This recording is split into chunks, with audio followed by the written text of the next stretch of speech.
অপর্ণা। তোমরা দেখছো ব্লগার অপর্ণা এই চ্যানেলের পক্ষ থেকে তোমাদের জানাই অনেক অনেক অভিনন্দন, আন্তরিকতা। তোমরা কেমন আছো? আশা করি তোমরা ভালোই আছো। আমি মোটামুটি আছি, আর আশা রাখি ব্লগটি ভালো লাগবে। তো সর্দি কাশি তো লেগেই আছে, ঠান্ডা লাগা, জ্বর, সেগুলো এখনো পুরোপুরি ঠিক হয়নি। আর আজকে ভেবেছিলাম ব্লগ বানাতে পারবো না, তবুও পারবো না ভেবে দেখো পারবো ব্যাপারটা হয়েছে। অ্যাকচুয়ালি কেন পারবো না ব্যাপারটা সেটা তোমাদের ফার্স্টে বলে নিই। অ্যাকচুয়ালি আমার ছেলের শরীরটা প্রচণ্ড খারাপ, তো সেই জন্য ভেবেছিলাম, আর বারবার বলছিল মা এখানে আসো, এখানে আসো, আমার কাছে আসো, বলে নাও। তো সেই জন্য ভাবছিলাম বোধহয় আমার রান্না বান্নাই হবে না, ব্লগিংই হবে না। তবুও যাই হোক, ছেলেকে বুঝিয়ে বাঁচিয়ে ওভাবে রেখেই আমি আমার কাজকর্মগুলো চালিয়ে গেছি। তোমার বাবা খাবে না, তোমার বাবা আসবে না, খেতে আসবে না, তাই আমি ঝটপট করে রান্না করে নিই, তারপরে তোমার কাছে আসছি, চুপ করে শুয়ে থাকো, এই বলে ছেলেকে বুঝিয়ে না আমি রান্না বান্নাগুলো কমপ্লিট করে নিয়েছি। দেখো আজকে রান্না হবে মাছের ঝোল, শাক, আর ওই কুমড়োর খোসা রাখা আছে, কুমড়োর খোসা বীজ, এগুলো আমার ছেলে ভাজা খেতে খুব ভালোবাসে, কিন্তু দুর্ভাগ্যবশত ও আজকে আর খেতে পারেনি। তবে ওতে আমি এক করলাও দিয়েছিলাম, দিয়ে ভাজা করে নিয়েছিলাম। আর তারপরে এতে এখানে সবজিগুলো কেটে নিচ্ছি। মাছের জন্য আলু, পেঁয়াজ, টমেটো, আদা, এগুলো, আর রসুন দেবো না। আর রসুনটা না দিয়ে মাছের যে দারুণ টেস্ট হয়েছিল বন্ধুরা, আজকে পুরো মাছটা একদম সেন্ট করছে, আর খেতেও খুব ভালো ছিল মাছটা। তো যাই হোক দেখো সমস্ত সবজিগুলো কেটে নিলাম, আর আমি তো এক এক করে রান্না করে এক এক করে কাটি। ওইদিকে মাছ ভাজা পর্ব চলছে, আর এইদিকে আমি আমার সবজিগুলো কেটে নিলাম। তো আমি এভাবে কাজকর্ম করি, একভাবে গুছিয়ে নিয়ে আমার কাজকর্ম করা হয় না, তবে গুছিয়ে করলে না তাড়াতাড়ি রান্নাটা হয়ে যায়। কিন্তু কি আর করবো, আমাকে সব দিক সামাল দিতে হয়, ছোট বাচ্চা আসে, বুঝতেই পারছো, আমি গুছায় যদি অর্ধেক টাইম চলে যাবে। তার যে মাছ ভাজা বসিয়ে দিলাম, ওই মাছ ভাজার টাইমে কিছু সবজি কেটে নিলাম। তো এভাবেই আমি রান্না বান্নাগুলো করে নিই।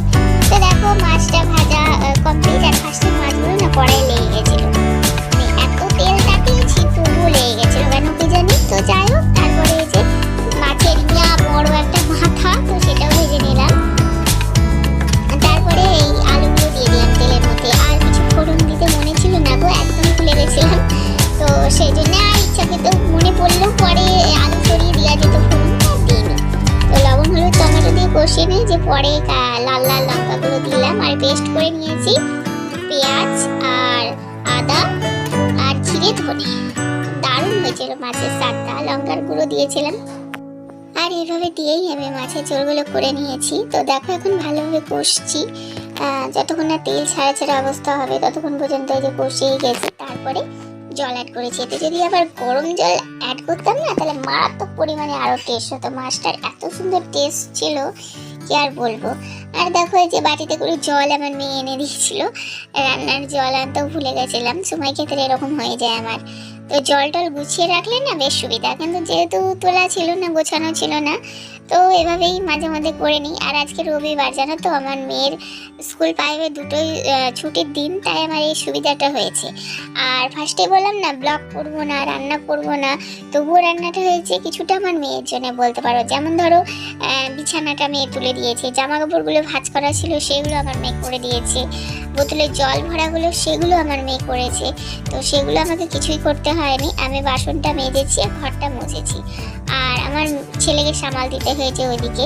তো দেখো ছেলেকে কেন সামাল দিতে হয়েছে, বমি করে দিয়েছিল গায়ে, সেগুলো কাচতে হয়েছে, এবং ওকে স্নান করাতে হয়েছে, খাওয়াতে হয়েছে, ভুগিয়ে ভাগিয়ে ঘুম পাড়াতে হয়েছে। তো এই আর কি, ওই আর একটা কাজ, তার মধ্যে এই রান্না বান্নাগুলো তো আছেই। তো দেখো এবার ফাইনালি বাকি যে রান্নাটা ছিল বললাম না, খোসা আলু আর হচ্ছে ওইটাই ভেজে নিচ্ছি। আর ভাজা তো একদম সিম্পল ব্যাপার, লবণ হলুদ দিয়ে ভেজে নিলেই জাস্ট হয়ে যায়, মশলা টশলা তো দেওয়ার ব্যাপার নেই, আমি দিও না। তো যাই হোক, এখন এইটা ভাজা বসিয়ে দিয়েছি, আর এদিকে ভাতটাও বসিয়ে দিয়েছি। দেখছি 9টা বেজে গেছে, তো প্রাইভেট থেকে যে টাইমে খাই সেই টাইমে খেতে দেওয়া ঠিক, টাইমটা এক্সচেঞ্জ করা একদমই উচিত না। তো যাই হোক, ওইদিকে ভাত আর ভাজাটা হতে থাক, আর এইদিকে আমি এই শাকগুলো কুচিয়ে নিচ্ছি।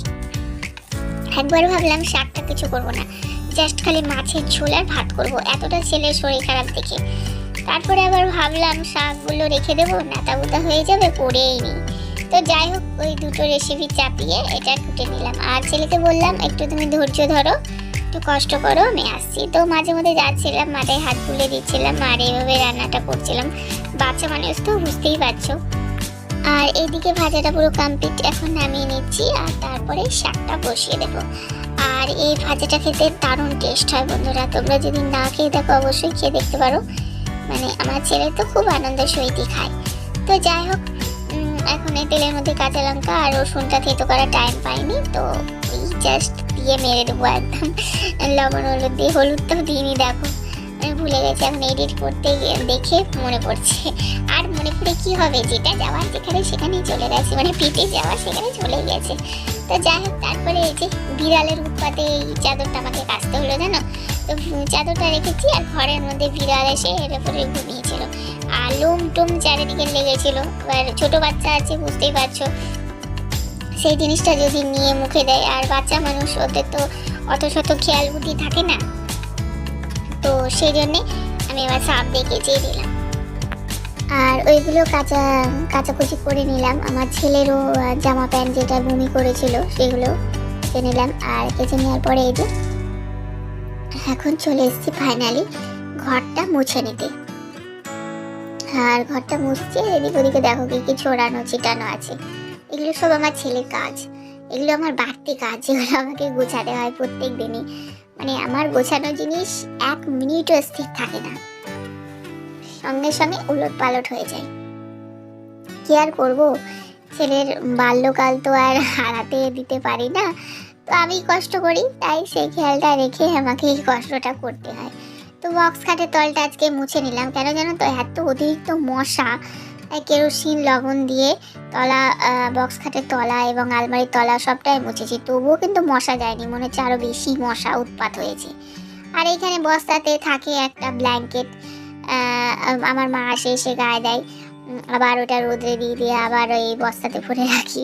কতবার বের করবো, যেহেতু 15 দিন পর পর কেমো চলে, তো সেই জন্য ওটা আলাদাভাবে রেখে দিয়েছে। আর বুঝতেই পারছো ক্যান্সার রুগী, তো তার জিনিসপত্র তো আলাদা সতর্কভাবে রাখতে হবে, যেহেতু আমার ছোট বাচ্চা আছে সেই দিকেও খেয়াল রাখতে হবে।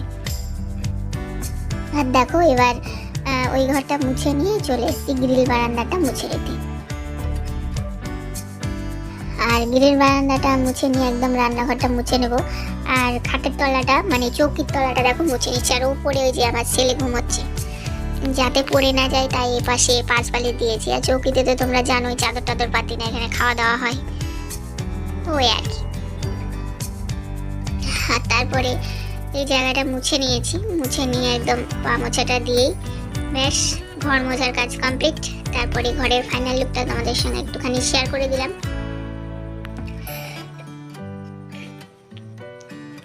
আর কথা বলতে গিয়ে এতটা কষ্ট হচ্ছে বন্ধুরা, গলা খুসখুস করছে, সেটাকে কন্ট্রোল রেখে, কাশিটাকে কন্ট্রোলে রেখে আমি ভয়েসটা প্রদান করছি যাতে তোমাদের ভালো লাগে। তো যাই হোক, এই হলো রান্নাঘর, দেখে নাও একদম চাকাচাক করে দিয়েছি। তারপরে একদম ফিরে এসেছি সন্ধ্যা 7টার দিকে। আমার মেয়ে গেছিল আর ওর বাবা গেছিল পাতালেশ্বরী খিচুড়ি খেতে, আমি আর আমার ছেলে যাইনি। ওই যে আমার ছেলে অসুস্থ ছিল, এখন একটু মোটামুটি সুস্থ আছে।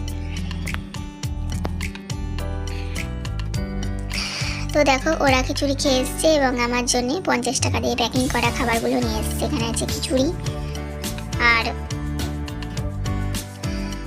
পায়েস, চাটনি আর বাসন্তী পোলাও, আর এই কেটলিতেও কিন্তু খিচুড়ি আছে। তো যাই হোক, এগুলো একদম সব আমার আর আমার ছেলের জন্য আনা হয়েছে। খাবার প্যাকিংয়ের জন্য ওনারা 50 টাকা করে নেয়, নিয়ে এই খাবারগুলো দেয়, তো ওই আর কি।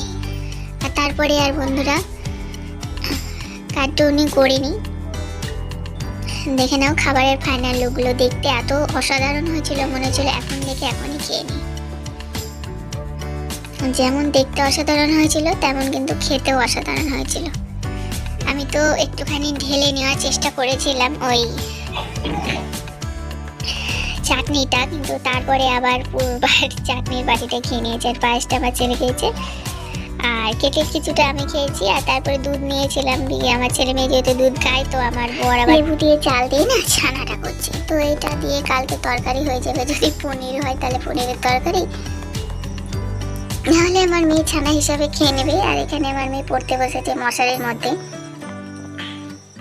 তোমাদের তো আগের দিনই বলেছি মশার উৎপাতে আর তারপরে আমার ছেলে এখানে কার্টুন দেখছে। তাহলে বন্ধুরা আর ভিডিওটি কার্টুনই করে নিই। তো আজকের মতো এইটুকুই, দেখা হচ্ছে নেক্সট ব্লগে। ততক্ষণ তোমরা সুস্থ থাকবে, ভালো থাকবে, নমস্কার।